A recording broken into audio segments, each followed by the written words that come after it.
Freedom जो हम खुद चाहते हैं पर दूसरों को देना नहीं चाहते। हेलो गाइस, आज एक बहुत गहरे सवाल से शुरुआत करते हैं।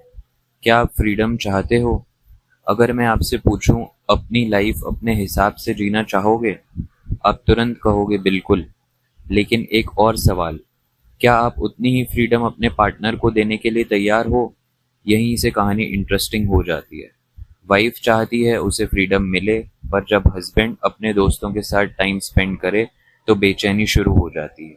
हस्बैंड चाहता है कि उसकी लाइफ में कोई रोक टोक ना हो, पर वाइफ अपने सपने पूरे करे तो इनसिक्योरिटी आ जाती है।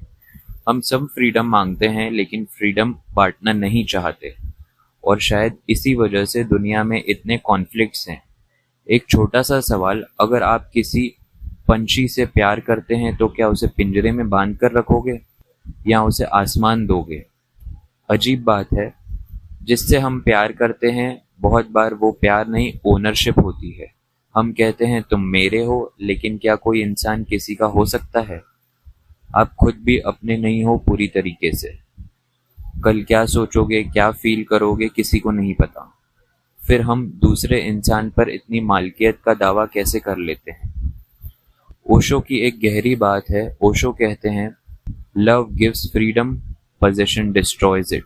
जहाँ फ्रीडम खत्म होती है वहाँ प्यार धीरे धीरे मरने लगता है, क्योंकि प्यार एक खुला आसमान है और कंट्रोल एक पिंजरा। पिंजरा चाहे सोने का हो फिर भी पिंजरा ही रहता है।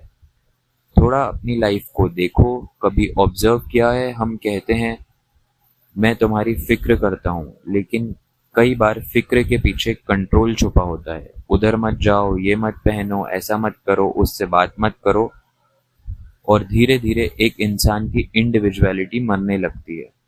सबसे बड़ा दुख क्या है? जब कोई इंसान जीता हुआ दिखाई दे पर अंदर से मर चुका हो।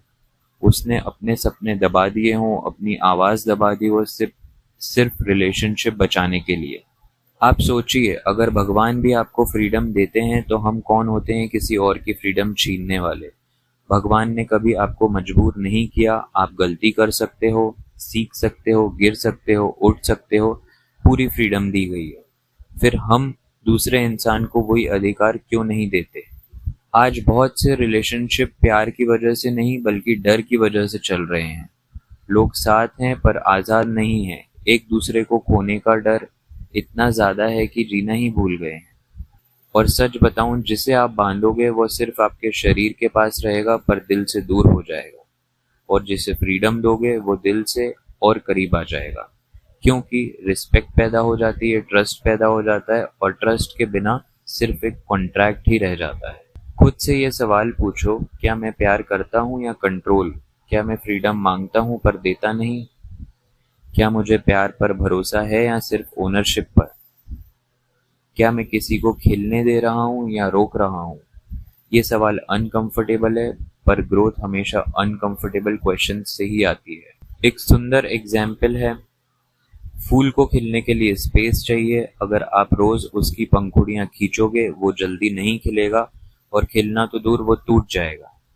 इंसान भी ऐसा ही है, जितना कंट्रोल करोगे उतना टूटेगा, जितनी फ्रीडम दोगे उतना खिलेगा।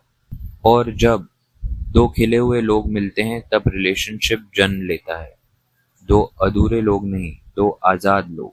आज से एक एक्सपेरिमेंट करो, जिस फ्रीडम की उम्मीद तुम दुनिया से करते हो वही फ्रीडम दुनिया को देना शुरू करो। अपने पार्टनर को, अपने बच्चों को, अपने दोस्तों को, और सबसे जरूरी खुद को।